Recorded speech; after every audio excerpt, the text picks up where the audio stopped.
तो आज सुबह यानी 7 अगस्त को इसरो का नया rocket small satellite launch vehicle यानी SSLV लॉन्च हुआ। मैं लाइव स्ट्रीम कर रहा था तभी ऑलमोस्ट 5000 पीक व्यूअर्स थे। ये ऐसा रॉकेट है जो पूरे ग्लोब के साथ कॉस्ट में कम्पीट कर सकता है। स्टार्टिंग से ही कुछ अजीब था इस लॉन्च के बारे में। आपको पता होगा अगर आपने इसरो लॉन्च देखा तो इसरो ग्राफ्स दिखाता है। ये ग्राफ्स के टेलीमेट्री डेटा यानी टेलीमेट्री मतलब वो रॉकेट हमें वापस डेटा भेजता है, बोलता है कि मैं इस स्पीड पे हूँ, मैं यहाँ हूँ, इस हाइट पे हूँ, इस ऑल्टीट्यूड पे हूँ, सब उसका लोकेशन वगैरह। ये लैग कर रहा था या डिले था इस ये जो आपको येलो लाइन दिख रही है। पर कोई नहीं, सब लोग अंदर मिशन डायरेक्टर और ये रेंज ऑपरेशंस डायरेक्टर वगैरह सब नॉर्मल बोल रहे थे और सब लोग किसी के फेस पे ऐसा टेंशन वगैरह नहीं था, तो सब सही चल रहा था। SSLV का स्टेज 1 चला, वो शटडाउन हुआ, वो सेपरेट हुआ। सेकेंड स्टेज भी चला, सेकेंड स्टेज भी सेपरेट हुआ। थर्ड स्टेज भी चला और थर्ड स्टेज शटडाउन होने के बाद वो ग्राफ का मतलब इधर उधर ही हो गया पूरा, और उसके बाद डेटा ही आना बंद हो गया उस ग्राफ के पास। वहां पे पूरा कंफ्यूजन होने लगा इसरो के अंदर। और फिर हमें ये दिखा,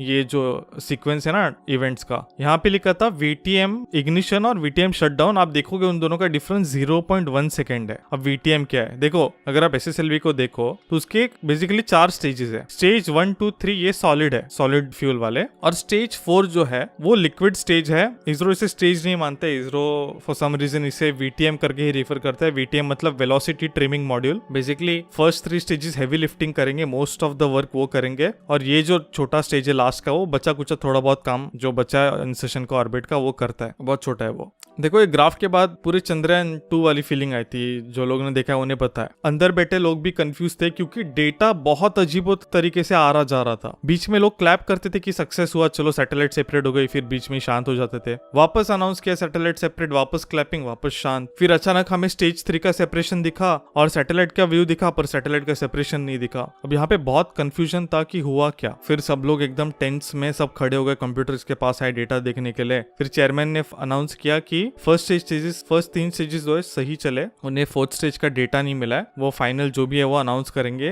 बाद में उनके सोशल मीडिया पे। तो फिर लाइव स्ट्रीम बंद हुई उसके बाद। फिर इसरो की वेबसाइट के ऊपर अपडेट आया कि सैटेलाइट सेपरेट हो गई और इंसर्ट हो गई एक अनस्टेबल ऑर्बिट में। अब देखो इसरो की एक आदत है, वो फेलियर को फेलियर नहीं बोलता है, वो ऐसे घुमा फिरा के इनडायरेक्ट स्टेटमेंट्स होते हैं यूजुअली। तो अभी भी हम वेट कर रहे थे फाइनल का मतलब हुआ क्या। तो फाइनली इसरो ने ट्वीट किया कि SSLV D1 जो है उसने सैटेलाइट 356 किलोमीटर बाय 76 किलोमीटर में प्लेस की है और इशू आइडेंटिफाई हुआ है, failure of logic to identify sensor failure and go for salvage action. अभी देखो यहाँ पे 3 चीजें हैं, एक है ऑर्बिट, एक है फेलियर ऑफ लॉजिक और एक है सैल्वेज एक्शन। अब ये तीनों समझते हैं क्या है। 356 बाय 76 किलोमीटर बेसिकली डेथ है। देखो 356 किलोमीटर आपकी हाईएस्ट पॉइंट है धरती से और 76 लोएस्ट है, मतलब ऐसे एलिप्टिकल ऑर्बिट है वो। 76 किलोमीटर काफी अंदर है एटमॉस्फेयर के, और जब भी सैटेलाइट हिट करेगी उसे वो जल जाएगा, उसके टुकड़े टुकड़े होंगे और कुछ बचेगा वो ओशन में गिर जाएगा। तो इसका मतलब सीधा है कि सैटेलाइट्स ऑर्बिट में नहीं है, वो ऑलरेडी डिस्ट्रॉय हो चुके हैं। ये चेयरमैन ने फिर वीडियो रिलीज किया, उसमें भी कंफर्म किया, ये लिंक कर दूंगा। Second thing, failure of a logic to identify sensor. अब देखो एक चीज होती है आपके ऑनबोर्ड कंप्यूटर्स पे रॉकेट्स के, जिसे कहते हैं FDI यानी फेलियर डिटेक्शन एंड आइसोलेशन। मतलब आपका कोई भी चीज या कोई भी सेंसर फेल हो रहा है आपके सिस्टम में, तो आपके सिस्टम में कैपेबिलिटी होनी चाहिए उसको डिटेक्ट करने की और उसे आइसोलेट करने की। ऐसा नहीं होना चाहिए कि आपका एक सेंसर फेल हो और वो आपके पूरे सिस्टम को फेल कराए। अगर कोई सेंसर फेल होता है तो उसके रिडंडेंसीज चालू होने चाहिए या कोई और सिस्टम्स ने उसका प्लेस लेना चाहिए और इसे आइसोलेट करके इसका जो इम्पैक्ट है दूसरे सिस्टम्स पे नहीं पड़ना चाहिए। तो ये प्रोबेबली यहाँ पे कोड रिलेटेड इश्यूज को रिफर कर रहा है। प्रोबेबली इसलिए बोल रहा हूँ क्योंकि फाइनल वर्डिक्ट कुछ महीने बाद आएगा। तो अभी श्योर जिसने भी इसके ऊपर कोड के ऊपर काम किया, जिसने भी ये कोड टेस्ट किया, ये पूरा आर्किटेक्ट्स वगैरह जो है वो अभी बहुत टेंशन में होंगे। और थर्ड थिंग थी सैल्वेज एक्शन। अभी देखो SSLV के केस में इसरो ने क्या सैल्वेज एक्शन इंप्लीमेंट किया मुझे नहीं पता, पर PSLV D2 के केस में सैल्वेज क्या करता था, अबॉर्ट करने से पहले थोड़ा टाइम लेता था, डेटा कलेक्ट करता था, इसरो को वापस भेजता था एंड देन मिशन अबॉर्ट होता था। तो मतलब क्या है कि डेथ विथ डेटा, मतलब मरने से पहले डेटा भेजो साइंटिस्ट को ताकि वो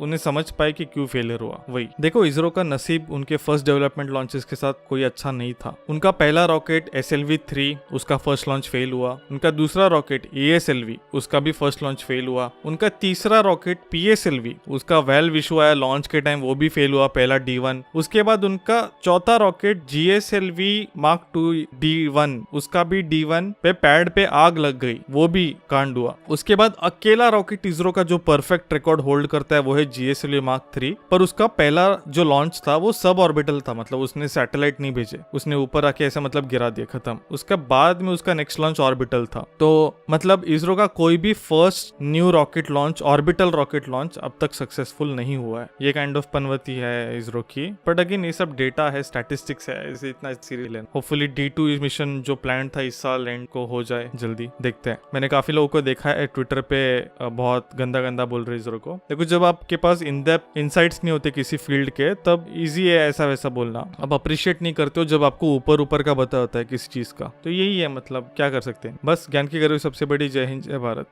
special thanks to Manoharan, Karthikeya Deval, Vutlai चैतन्य, जयम शर्मा, रोहित सुवर्ण, नारायण प्रसाद, विक्रम वर्मा, अमित नाम्बियार, अभिषेक श्रीवास्तव, तन्मय देशपांडे, निशंत कुमार, विशाल बारोत, पल्लव रानडे, हाइड्रेटिंग, कृपल पटेल, आत्रेया डांडे, अमनदीप सिंह, रजत देशपांडे और जयदीप कंडारी।